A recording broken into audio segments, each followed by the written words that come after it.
Shalom, shalom, bien-aimés dans le Seigneur. Alléluia. Amen. Alléluia. Dans le Nouveau Testament, dans le livre de Matthieu, si je ne me trompe, dans le livre de Luc, mais toujours est-il que c'est entre le livre de Matthieu, Luc et Jean, Marc, où il y avait l'apôtre Pierre qui demandait à Dieu de faire grandir leur foi. Et dans l'une de ces paroles aussi, le Seigneur Jésus-Christ a fait savoir que si nous pouvons avoir une foi pareille au grain de sénévé, alléluia, le grain de sénévé c'est un grain tout petit. Il a dit qu'avec cette foi, nous pouvons soulever des montagnes. Et aujourd'hui, le problème auquel fait face beaucoup d'enfants de Dieu, beaucoup de chrétiens, c'est le problème de la foi. Alléluia, nous avons une foi éphémère, nous avons une foi qui n'est pas complète. Alléluia, et alors qu'en tant qu'enfant de Dieu, nous devons savoir que si nous avons la foi, c'est que nous avons une confiance totale, une confiance absolue en notre Seigneur Jésus-Christ. Et si tel est le cas, nous devons nous laisser aller. Ce n'est plus nous qui vivons, mais c'est Christ qui vit désormais en nous et nous marchons selon son plan, son dessein, nous marchons selon les instructions que nous recevons de lui, nous nous laissons, nous nous abandonnons totalement à lui, ce qui n'est pas le cas malheureusement dans le corps de Christ. Alors j'invite les uns et les autres à beaucoup travailler sur ce côté, à demander à Dieu de faire augmenter notre foi, de faire grandir notre foi. Si les apôtres qui étaient avec lui, si les apôtres, les disciples qui ont marché avec lui pendant ce temps ont pu avoir le courage de demander parce qu'ils se sont rendus compte que sans la foi, on ne peut pas être agréable à Dieu. Sans la foi, nous ne pouvons pas avancer. Alors il en est de même pour nous. Nous devons demander à Dieu dans nos prières, Seigneur, fais grandir ma foi, augmente ma foi, fais grandir ma foi, augmente ma foi. Et je vous assure, la Bible aussi, la lecture, la méditation de sa parole fait partie des choses. Et c'est ça qui fait grandir notre foi.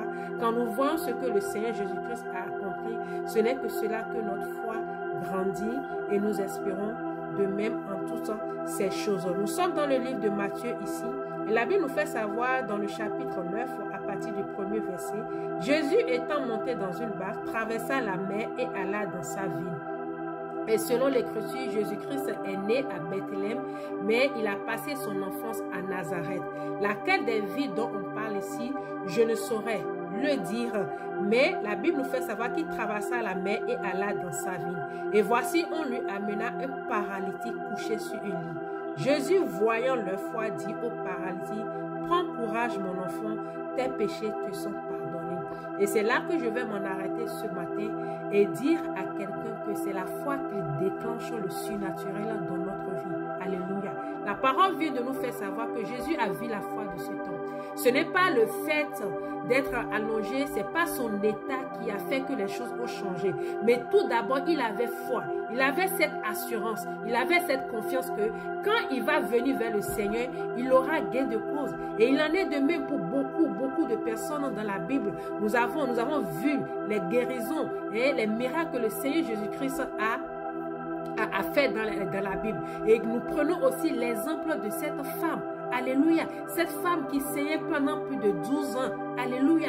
Elle a entendu parler du Seigneur. Elle a vu ce que le Seigneur est en train de faire dans la ville et dans les environs. Et pendant que Jésus-Christ était de passage, elle a tout fait. Elle dit, elle ne veut même pas parler avec Jésus.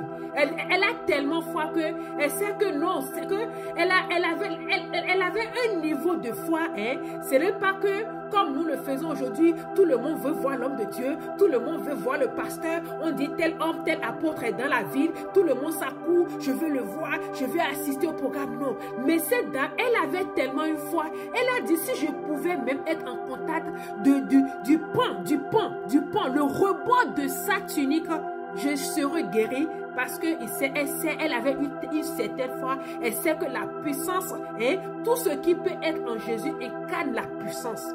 Et la Bible nous fait savoir que malgré la foule, malgré la multitude qui suivait Jésus-Christ, elle sait et elle a trouvé chemin, elle a tout fait par tous les moyens qu'elle pouvait pour toucher le bord du vêtement de Christ.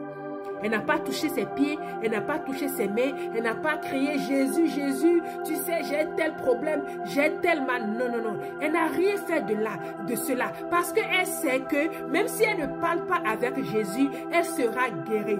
Elle a mis toute sa confiance, toute son assurance. Elle s'est dit, si je touche le pan de son vêtement, je serai guérie. Et c'est ce qu'elle a fait. Et selon la parole de Dieu, nous avons vu qu'effectivement, elle a été guérie. Et même le Seigneur Jésus-Christ a senti. Il a senti qu'il y avait une puissance qui lui avait été enlevée. Il a senti qu'il y avait une puissance qui lui avait ôtée. Et il s'est arrêté. Et il demande, qui m'a touché?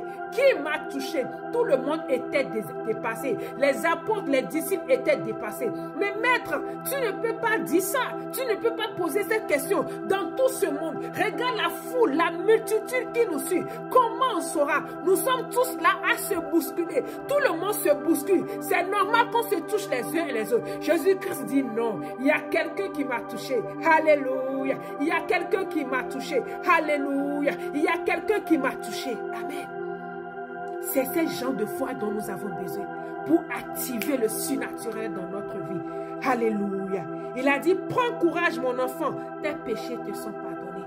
Parce que la première chose que Jésus a vue en ce paralytique, c'est sa foi. Bien-aimés, travaillons, prions, demandez à Dieu d'augmenter notre foi, de faire grandir notre foi. Alléluia. Et voilà le moyen. Alléluia.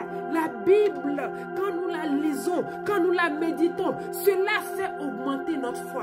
Quand nous voyons ce qu'il a fait pour les gens et que nous savons que la Bible nous dit qu'il est le même hier, aujourd'hui et éternellement, cela nous donne l'assurance que le miracle, les prodiges qu'il a fait dans les années passées, il fera ça en notre temps. Et quand nous ne serons plus là, il en fera demain. Seigneur Dieu Père éternel, béni soit ton nom. Que toute la gloire et l'honneur te reviennent. Alléluia. Tu as dit dans ta parole que ce n'est pas la foi que nous allons déplacer les montagnes.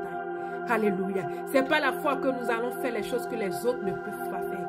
Ce n'est pas la foi, alléluia, que nous allons faire, que nous allons agir, que nous allons opérer dans le surnaturel. Nous prions ce matin que tu puisses augmenter la foi de quelqu'un, que tu puisses faire grandir la foi de tes enfants. Alléluia. Pour que les montagnes de notre vie puissent être ôtées. Au nom puissant de Jésus-Christ, nous avons prié. Shalom, frères et sœurs. La paix et la grâce de Jésus soient sur votre vie. Dans une autre vidéo, on se retrouvera certainement. En attendant, prenez soin de vous.